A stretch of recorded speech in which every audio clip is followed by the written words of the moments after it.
Je vous salue dans le nom de notre Seigneur Jésus-Christ. Amen. Que le Seigneur vous bénisse abondamment.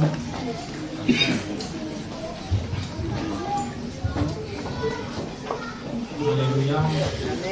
Nous allons prier le point de journée. Nous allons tout de suite aborder la parole de Dieu et nous allons prier.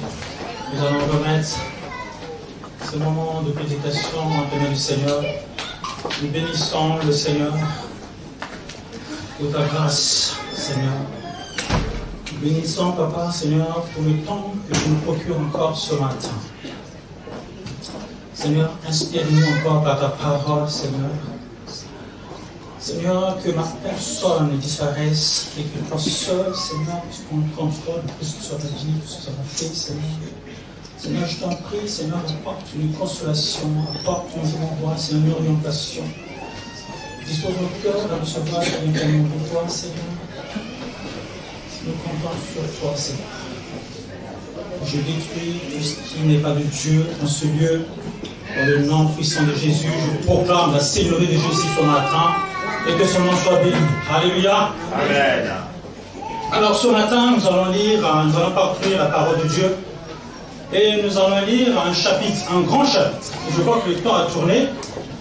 Mais le Seigneur soit béni, nous allons essayer de nous adapter, de circonscrire un peu la parole, la prédication, même s'il y avait beaucoup de choses à dire.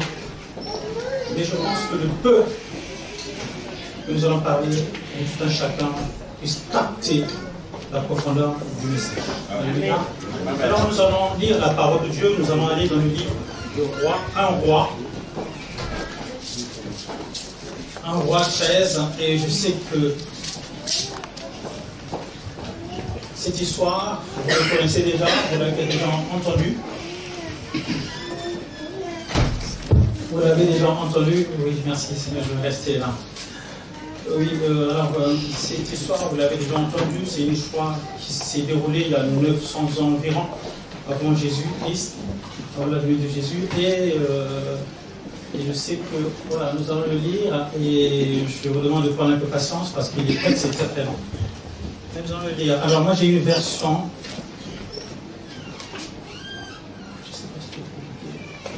voilà, nous allons lire la parole de Dieu. 1 Roi 13.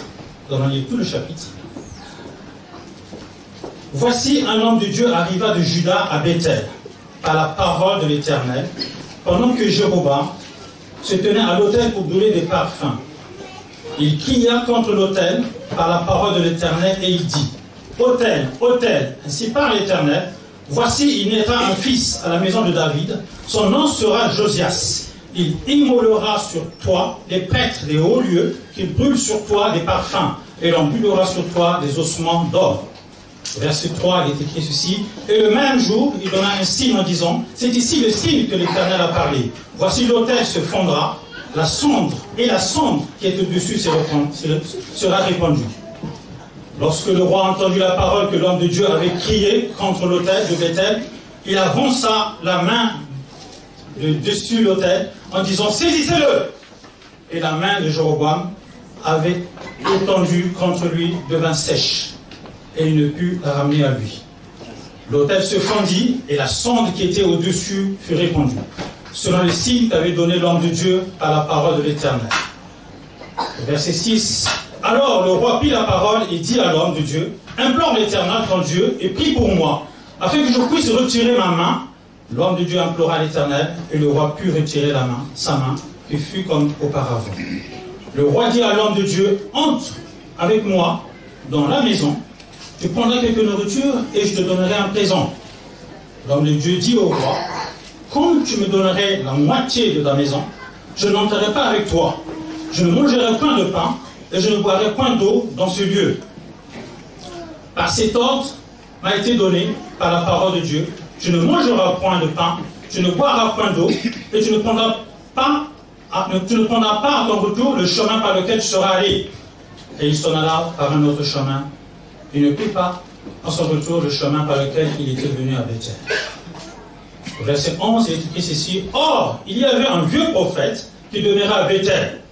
Ses fils vinrent lui raconter toutes les choses que l'homme de Dieu avait faites à Bethel ce jour-là, et les paroles qu'il avait dites au roi, lorsqu'ils eurent fait le récit à leur père, il leur dit, par quel chemin s'en allait-il? Ses fils avaient vu par quel chemin s'en est allé l'homme de Dieu qui était venu de Juda. Et il dit à ses fils, scellez-moi l'âne, et ils lui scellèrent l'âne, et il monta dessus. Il alla après l'homme de Dieu, et il le trouva assis sur un térébinthe. Il lui dit, es-tu l'homme de Dieu qui est venu de Juda? Il répondit, je le suis. Alors il lui dit, viens avec moi à la maison, et tu prendras quelque nourriture. Mais il répondit, je ne puis ni retourner avec toi, ni entrer chez toi. Je ne mangerai point de pain, je ne boirai point d'eau avec toi en ce lieu-ci. Car il m'a été dit par la parole de l'Éternel, tu n'y mangeras point de pain, et tu n'y boiras point d'eau, et tu ne prendras pas à ton retour le chemin par lequel tu seras allé. Et il lui dit, moi aussi, je suis prophète comme toi. Et un ange m'a parlé de la part de l'Éternel, et il m'a dit, ramène-le avec toi dans ta maison, et qu'il mange du pain, qu'il boive de l'eau. Il lui mentait. L'homme de Dieu retourna avec lui, et il mangea du pain et but de l'eau dans sa maison. Comme ils étaient assis à table, la parole de l'Éternel fut adressée au prophète qui l'avait ramené. Et il cria à l'homme de Dieu qui était venu de Juda, ainsi parle l'Éternel, parce que tu as été rebelle à l'ordre de l'Éternel, et que tu n'as pas observé le commandement que l'Éternel, ton Dieu, t'avait donné, parce que tu es retourné et que tu as mangé du pain et bu de l'eau dans le lieu dont il t'avait dit, tu ne mangeras point de pain, et tu ne boiras point d'eau, ton cadavre n'entrera pas dans le sépulcre de tes pères. Et quand le prophète qui l'avait ramené eut mangé du pain et qu'il eut bu de l'eau, il scella l'âne pour lui. L'homme de Dieu s'en alla et fut rencontré dans le chemin par un lion qui le tua. Son cadavre était étendu dans le chemin. L'âne resta près de lui et le lion se tint à côté du cadavre. Et voici les gens qui passaient virent le cadavre étendu dans le chemin et le lion se tenait à côté du cadavre. Et ils en parlèrent à leur arrivée dans la ville où demeurait le vieux prophète. Lorsque le prophète qui avait ramené du chemin, l'homme de Dieu lui apprit et dit, c'est l'homme de Dieu qui a été rebelle à l'ordre de l'Éternel, et l'Éternel l'a livré au lion. Qu'il a déchiré, il a fait mourir selon la parole que l'Éternel lui avait dite. Puis, s'adressant à ses fils, il dit, scellez-moi l'âne. Ils le scellèrent et il partit. Il trouva le cadavre étendu dans le chemin, et l'âne et le lion qui se tenaient à côté du cadavre. Le lion n'avait pas dévoré le cadavre et n'avait pas déchiré l'âne. Le prophète releva le cadavre de l'homme de Dieu, le plaça sur l'âne et le ramena. Et le vieux prophète rentra dans la ville pour le pleurer et pour l'enterrer. Il mit son cadavre dans le sépulcre et l'on pleura sur lui en disant, hélas mon frère, etc., etc. On va arrêter la parole de Dieu. Alléluia. Je ne sais pas si beaucoup de gens connaissaient cette histoire, mais cette histoire nous donne beaucoup de renseignements. Alléluia. C'est une histoire qui s'est passée longtemps, mais qui est encore d'actualité en ce jour. Alléluia. Et il nous est écrit qu'il y avait, l'Éternel Dieu avait envoyé un prophète qui arriva de Juda. Et ce prophète, il partait justement pour rencontrer le roi Jéroboam. Et il arrive à l'autel où il faisait les sacrifices et il prononça l'oracle de l'Éternel. Il va donner une prophétie. Il va dire quelque chose au roi. Et c'est quelque chose qu'il va dire au roi ne va pas plaire au roi. Alors il va dire ceci, que l'Éternel m'envoie, autel, l'Éternel m'envoie. L'Éternel m'envoie. Il cria dans l'autel par la parole de l'Éternel, il dit, autel, ainsi parle l'Éternel, voici il mettra un fils à la maison de David, son nom sera Josias. Il immolera sur toi les prêtres des hauts des lieux, et qu'il brûle sur toi des parfums, et l'on brûlera sur toi des ossements d'or. Et le même signe, il donne un signe, ainsi de suite. Et pendant qu'il va donner ça, cette prophétie, et comme ce qu'il avait prononcé n'avait pas plu au roi, il va essayer de le saisir. Le moment où il passait sa main devant l'autel, l'autel se fendit en deux. Et sa main resta comme ça. Donc il n'a pas pu, il n'était pas accessible à toucher le prophète. La main est devenue sèche. Et le roi lui dit, mais implore ton Dieu, afin que je puisse retrouver, que je puisse ramener ma main là où je. Parce qu'il était ma main qui restait comme ça, il n'a pas pu ramener sa main. Sa main est venue sécher sur l'eau. Et sa main n'a pas pu ramener. Et donc l'homme de Dieu implore l'Éternel et la main est redevenue comme il était avant. Mais là, il nous est dit, cet homme de Dieu, quand il est parti, il avait une instruction bien précise, bien claire, que quand tu seras là-bas, tu ne mangeras point, tu ne boiras pas d'eau, et surtout, tu ne prendras pas le chemin par lequel tu seras allé. À ton retour, tu prendras un autre chemin. C'est ce qu'il a fait. Et là, il se tenait un vieux prophète. Oh, je ne sais pas trop, il est dit un vieux prophète. Comme il était vieux, certainement, le prophète qui vient de Juda, il était beaucoup plus jeune, peut-être, que celui-là. Parce que lui était vieux. Et comme il était vieux, je pense qu'il était bourré d'expérience. Et ce vieux, il va dire au prophète qui vient de Juda, il va lui dire, justement, il va le trouver là, alors que le roi, alors que ce prophète a refusé l'invitation du roi. Du moment qu'il a fait quelque chose de bien, c'est-à-dire qu'il a séché, il a imploré l'Éternel Dieu, et sa main est redevenue normale. Il voulait lui donner justement un présent. Alors il va l'inviter chez lui. Viens à ma maison, je te donnerai quelques présents. Et le prophète de Juda lui dit, non, je ne boirai pas, et je ne mangerai pas. Même si je viens chez toi, que tu me donnes, tout est bien fait, tout ce que tu veux. Mais non, je ne viendrai pas chez toi. Et je ne boirai rien. Alors, vous savez, c'est quand même un fait entre vous et moi. Et je pense que si vous étiez à la place, vous aurez peut-être pu vous dire, attendez, c'est quand même un roi. Et si Dieu, peut-être que par cette circonstance, si je vais peut-être que chez lui, dans sa maison, peut-être que je vais lui parler du Seigneur, peut-être qu'il va accepter le Seigneur. Et non, il a tenu ferme. Il a dit non, je n'irai pas chez toi, puisqu'il m'a été dit de ne pas boire ni pas manger. Il n'est pas trahi. Et là, le vieux prophète lui dit, justement, le prophète ayant entendu, le prophète, il va à la rencontre, justement, de ce prophète de Juda. Et là, il le trouve sous un arbre. Bon, certainement, il était affalé.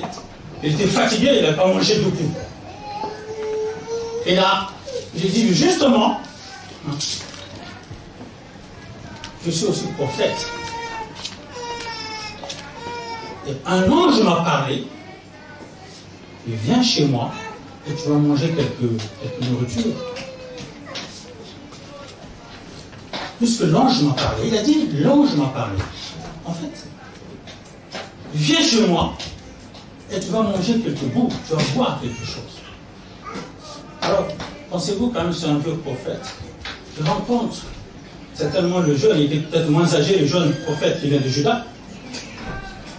Et il lui dit que je suis prophète comme toi, l'ange m'a parlé, viens chez moi manger quelques bouts. Alors il a semé le doute dans l'esprit du prophète. Alors le jeune prophète s'est soumis à cette parole et il va justement dans la maison du vieux prophète. Il va boire, il va manger.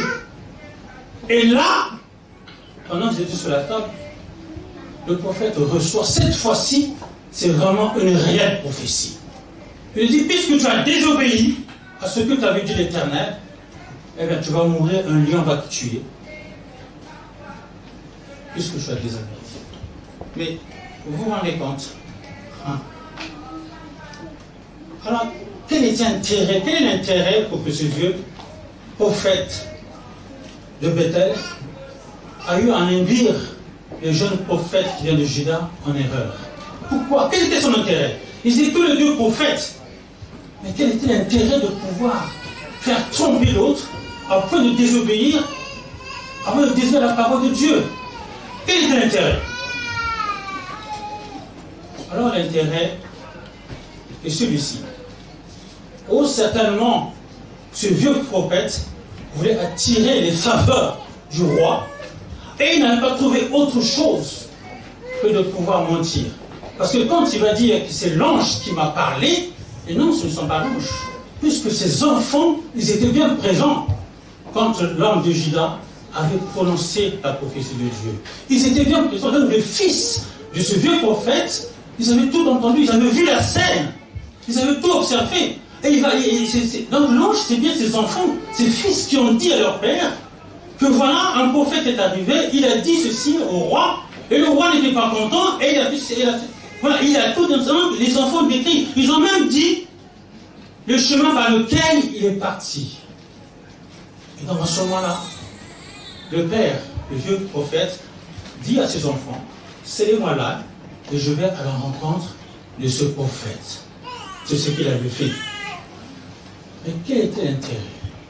L'intérêt, certainement, il a voulu profiter, il a voulu avoir des faveurs, il a voulu avoir l'estime du roi. Peut-être qu'il voulait peut-être avoir une place au palais, j'en sais rien. Mais en tout cas, quoi qu'il en soit, il a voulu faire quelque chose, il a fait quelque chose d'horrible. Il a fait quelque chose, il a détourné l'homme de Dieu, il a fait quelque chose de malsain.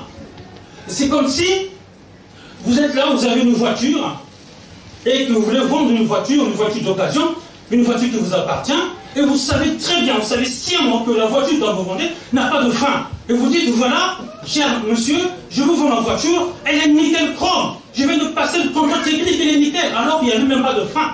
Alors au premier carrefour, quand il va arriver au premier carrefour, quand il va l'acheter et qu'il va trouver au premier carrefour, quand il va l'appuyer, il va aller tout droit dans les défauts parce qu'il n'y a pas de frein. Donc ce prophète, il savait sciemment ce qu'il faisait.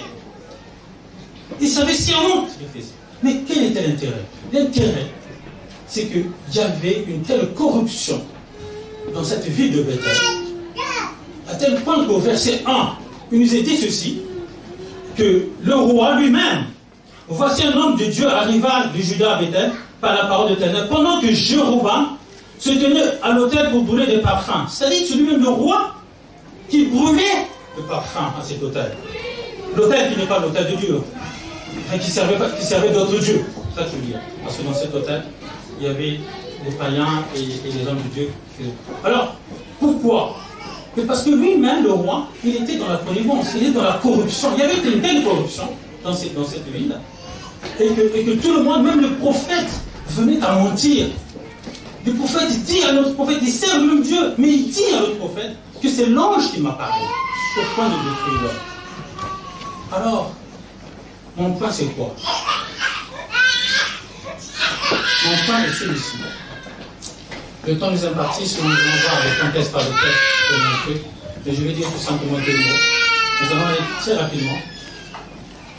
Nous allons lire très rapidement. Nous allons aller dans Roi 11. Nous allons lire à peu près le contexte par lequel il s'y trouvait. 1 Roi 11.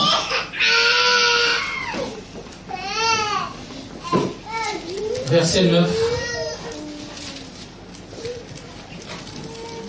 1 Roi 11. L'Éternel fut irrité contre Salomon parce qu'il avait détourné son cœur de l'Éternel, le Dieu d'Israël, qui lui a été apparu 2 fois. Il lui avait à cet égard défendu d'aller après d'autres dieux. Et Salomon n'observa point les ordres de l'Éternel.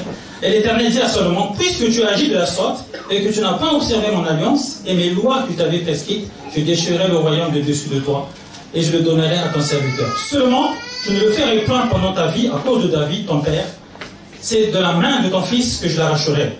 Je n'arracherai cependant pas tout le royaume, je laisserai une tribu à ton fils, à cause de David, mon serviteur, et à cause de Jérusalem que j'ai choisi. Vous savez, Salomon est l'un des fils de David, et il avait un talent d'Achille. Il aimait beaucoup les femmes, et tellement qu'il aimait ces femmes, et ces femmes l'ont détourné de son corps pour adorer d'autres dieux. Alors l'Éternel fut irrité. Alors il dit, il va partager le royaume disait, en deux. Il y a une partie au nord, il y avait 12 tribus, et une partie au sud. Et le premier roi, c'est Jéroboam, qui va s'installer justement en ce temps-là. Et comme le royaume était divisé en deux, il y a une partie au nord et il y a une partie au sud. Et il dit, je vais garder une tribu. c'est la tribu de Juda. Je vais le garder. Et vous savez, il y avait le royaume du nord et du sud n'était pas en bon terme. Et parce que le royaume du nord voulait instaurer des impôts vers le sud, donc ils n'étaient pas en bon terme. Donc il y avait, et à cause du serviteur de Dieu, David, dans le cœur reflète le cœur de Dieu. Il dit, à cause de ton père, je ne vais pas te détruire, mais je vais garder une tribu, cette tribu de Juda. Donc Salomon avait hérité l'Éternel. Et voyez-vous dans quel contexte il se trouvait. Donc l'homme de Dieu vient de Juda. De Juda. De la tribu de Juda. Alors il va aller au nord. Frère, ce prophète avait du cran. Il avait du cran. Il était déterminé. L'Éternel lui dit, va, je revends. Donc il va aller au nord. Il voyait quand même la dangerosité de cette histoire. Il a pu aller puisqu'ils n'étaient pas en bon terme. Mais il va aller pour rencontrer Jéhovah, pour lui parler, pour lui dire des choses. Attention, il y a quelques années dans son temps, il y aura un fils, Josia, qui viendra vous tuer. Parce que vous êtes en train de faire des choses malsaines. Vous êtes en train d'adorer d'autres dieux. Et vous allez voir ce que vous allez voir. C'est pour ça que le roi était contrarié. Et que vous voulez le saisir, que vous voulez le tuer. Mais le vieux prophète, lui, le jeune, il était bien déterminé. Il a fait sa mission. Il a observé ce que l'Éternel me dit. Mais qui l'a détruit? Qui l'a fait désobéir? C'est le vieux prophète qui va le faire désobéir. Du fait qu'il a écouté le vieux prophète, il avait échoué à sa mission. Et quand la parole de Dieu lui fut adressée, quand le vieux prophète lui dit exactement que comme tu as désobéi à la parole de Dieu, on t'a dit de ne pas faire ceci, de ne pas faire cela, et toi, tu as désobéi. Alors, tu seras dévoré par un lion. C'est ce qui va se passer. Pendant qu'ils étaient à table, pendant qu'il va recevoir cette prophétie, l'homme de Dieu, l'homme, le prophète qui vient de Juda, il savait très bien que c'était la prophétie était véridique. Et il savait qu'au moment où il va sceller l'âne, et il va partir sur notre chemin, il va être tué par un lion. Et ce qui est curieux, c'est que quand tu es tué par un lion, le lion, il reste à côté. Le lion ne mange pas du tout le cadavre du prophète. Le lion, il ne mange pas l'âne par lequel le prophète est arrivé. Son cadavre était étalé par terre. Le lion à côté, l'âne à côté. Frères et sœurs, vous vous rendez compte? L'instinct humain d'un animal. L'instinct animal, un lion, on parle de n'importe quoi. On ne parle pas d'un chat, mais on parle d'un lion. Un lion, il tue l'homme de Dieu. Le cadavre est affalé par terre. Et le lion, il est là. Et il observe. Et il attend. En fait, en quelque sorte, il monte la garde pour ne pas qu'on vienne toucher à l'homme de Dieu. Vous vous rendez compte? Ce n'est pas un animal. Non, ce n'est pas un animal, ce n'est pas un lion. Un lion, c'est l'autorité, c'est la fureur. C'est la protection, un lion. Quelque chose va se passer. Alors le vieux prophète, il s'était rendu compte des choses qu'il a commises. Il nous a dit plus loin que ce vieux prophète, il a eu un bon sens. Des gens qui passaient là où le cadavre et les lions attendaient, les gens qui passaient, qui ont vu le cadavre du prophète était affalé par terre. Au moment où ils sont passés à la ville, ils donnent l'histoire. Il dit voilà, l'homme de Dieu, le prophète de Juda qui est venu justement, qui a été tué justement par le lion, son cadavre est à tel endroit et tout ça. Le vieux prophète, quand on a entendu, il s'est là et il alla récupérer l'âne. Il alla récupérer le cadavre du prophète. Il arrive, il prend le cadavre, il le place sur son âne et il revient La parole dit qu'il pleura. Et il va l'enterrer.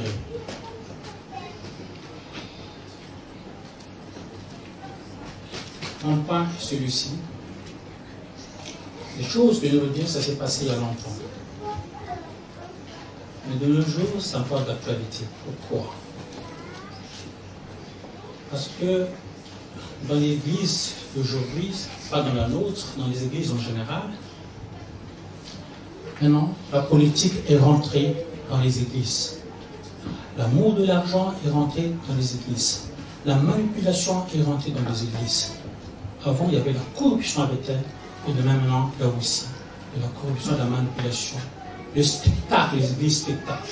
Allez-y dans Facebook, moi je n'ai pas Facebook, mais allez-y dans Facebook, vous allez rencontrer les faux doctrines, les fausses doctrines, les faux docteurs, les enseignements qui portent. C'est pour ça que nous devons prier, nous devons nous mettre en garde, pour que nous puissions veiller et prier, être attachés à la parole de Dieu.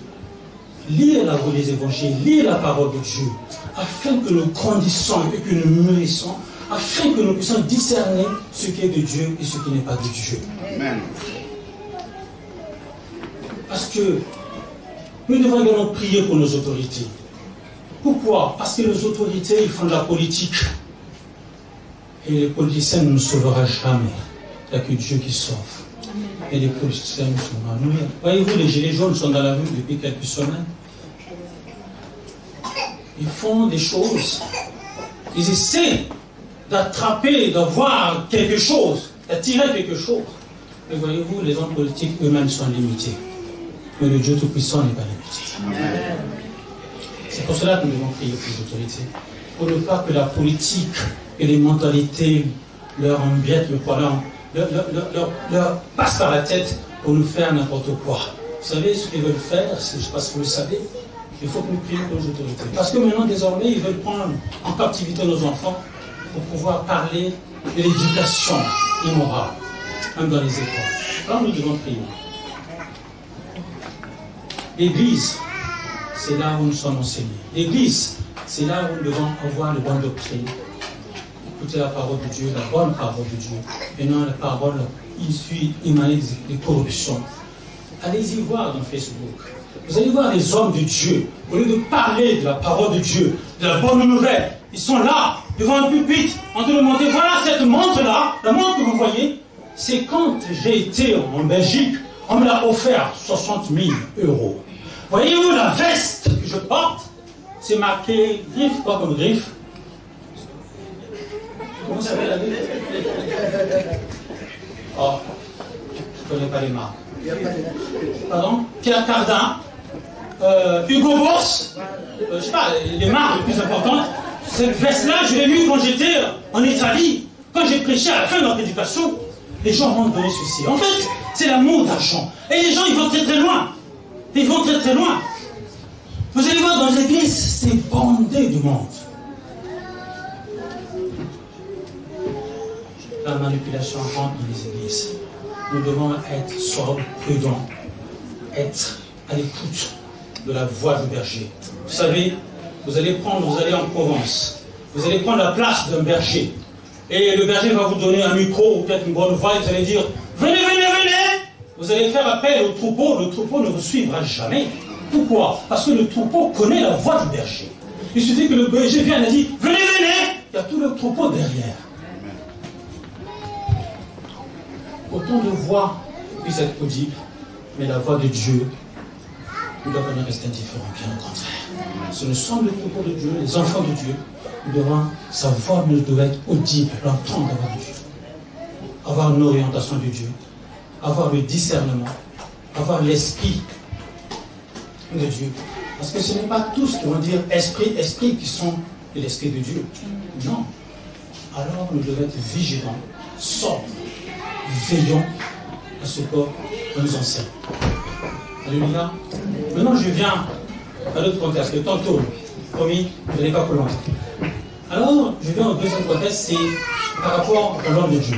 Vous savez, il nous est dit que cet homme venait de Juda, venait de Bethel, de Juda à Bethel. Donc, je vous ai dit qu'il y avait une tribu que l'Éternel avait mis en garde, mis en réserve. Il n'a pas tout fait, mais il a gardé une tribu, c'est la tribu de Juda. Et si vous voyez dans l'Apocalypse 5.5, en fait, je peux afficher ça, Apocalypse 5.5, il nous est dit, et bien le vieillard me dit, ne pleure point, voici le lion de la tribu de Juda, le rejeton de David, a vaincu pour ouvrir le livre et ses 7 sceaux. Il nous parle de lion de Juda. Le lion de Juda. Vous savez, à Juda, vous savez, à Bethel, c'est le lieu où ils sont passés beaucoup d'événements glorieux, des événements qui sont été à la gloire de Dieu. Il y a eu, c'est là où Abraham a fait son sacrifice, a voulu faire son sacrifice. Et c'est le même lieu à Bethel où Jacob a eu un songe, où les chaînes étaient plongées au sol, jusqu'au ciel, où les anges montaient ou descendaient. Bethel, c'est le lieu. Et là, on parle de lion de Juda. Pourquoi ce lion a monté la garde? Le lion, pourquoi n'a pas-t-il mangé le cadavre? C'était une proie qu'il a tuée. Vous savez, le lion, quand tu tues, ce n'est pas pour l'observer et puis le regarder. Non, le lion, quand tu tues, c'est pour dévorer et c'est pour manger. Mais dans la parole, nous avons lu, dans l'histoire, nous avons lu, le lion de la tribu de Juda a monté la garde. Et le lion, c'est Jésus-Christ, qui est de la tribu de Juda. Quoi qu'il arrive, quoi que nous fassions, quoi que les circonstances difficiles qui peuvent arriver dans nos vies, le lion de la tribu de Juda veille sur nous. Il monte la garde. Il a monté la garde à cet homme de Dieu. Il a monté la garde. Il n'a pas dévoré le prophète, mais plutôt il l'a protégé, il l'a gardé. Il n'a même pas touché à l'âne. Et quand le vieil homme, le vieux prophète, quand il arrive sur le lieu où il va voir le lion qui est en train de monter la garde, puis il va voir l'âne, et le lion, mais bon sang, mais attendez, ce vieux prophète a menti, il a fait désobéir, et il a été tué par lui. S'il n'avait pas menti, peut-être que l'homme de Dieu ne serait pas mort, mais il a désobéi, et quand il arrive dans le lieu, le lion lui regarde, il prend le cadavre, et il ne lui coupe même pas dessus, parce que c'est lui qui a été fautif. Quel était ce lion de Juda? Pourquoi n'a-t-il pas attrapé ce vieil homme qui a commis quelque chose d'irréparable? Le lion de Juda veille sur nous. Oh, la parole de nous dit, large est le chemin qui mène à la perdition, étroit, dans d'autres versions, serré est le chemin qui mène à la vie éternelle. Deux fois, nous passons dans des moments difficiles. Vous savez, quand nous venons à l'église, nous venons pour plaire à Dieu, n'est-ce pas? Nous ne venons pas à l'église pour regarder le frère honoré ou le pasteur ou l'évangéliste, mais nous venons à l'église pour plaire à Dieu. Et comment voulez-vous plaire à Dieu si vous n'avez pas la foi? Frères, sœurs,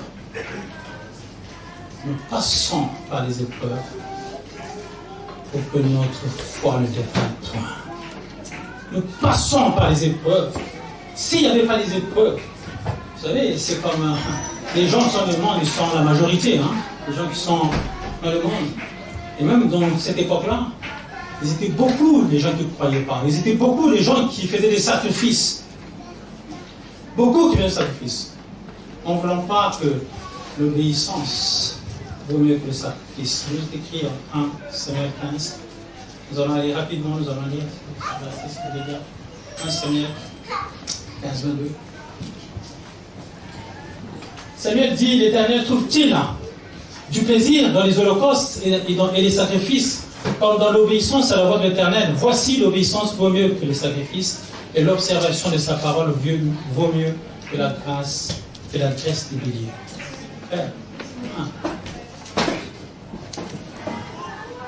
L'obéissance vaut mieux que toute autre chose.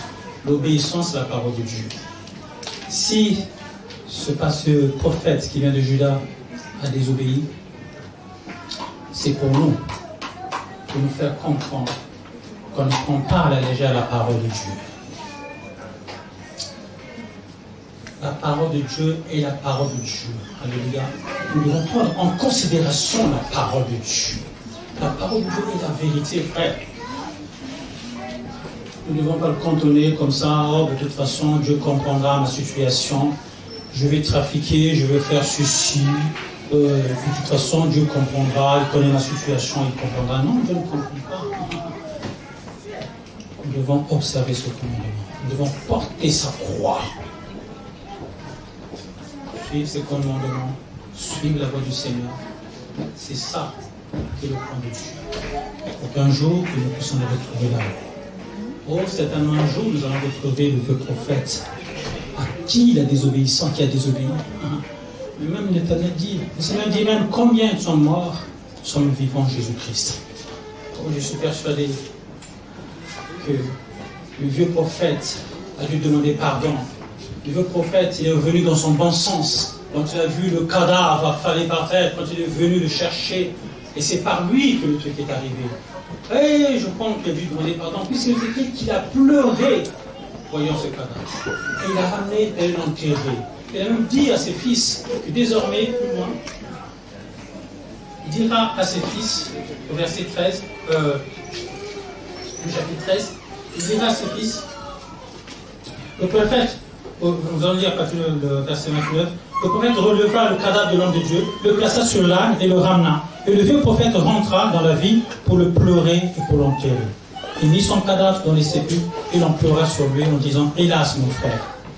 Après l'avoir enterré, il dit à ses fils « Quand je serai mort, vous m'enterrerez dans les sépulcres où est enterré l'homme de Dieu.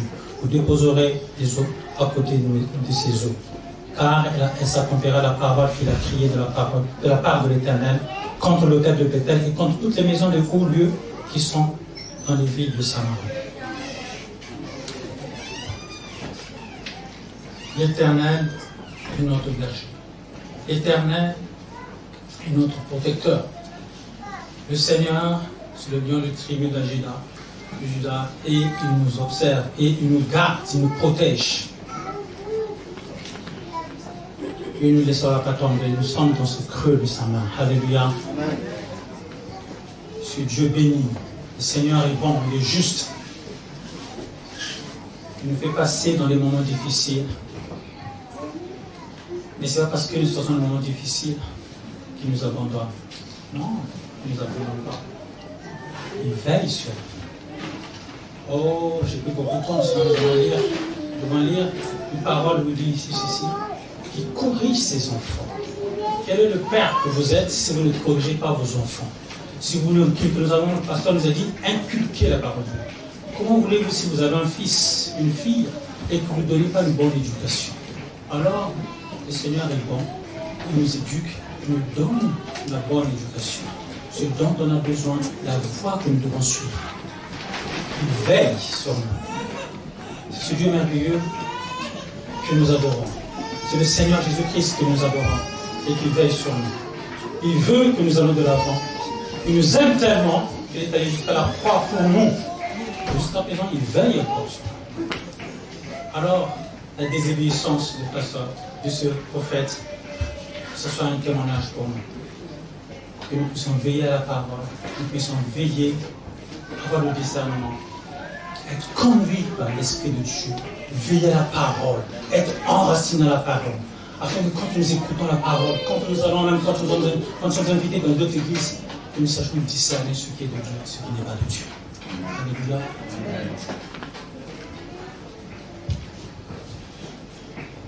Le temps passe et je vais terminer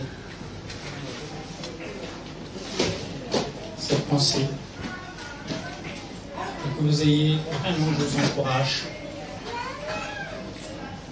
à pouvoir observer, à pouvoir garder ces commandements, lire la parole de Dieu et que vous passiez de l'Éternel et délice. Alléluia. Que vous observez ces commandements, ce n'est que comme cela que nous allons entendre la voix de Dieu, parce que la parole, l'évangile nous parle, les écrits qui se trouvent là-dedans nous parlent, il nous ressasse nos vies et il nous met à l'abri de toute chose mauvaise qui peut nous arriver. Que le Seigneur vous bénisse. Amen.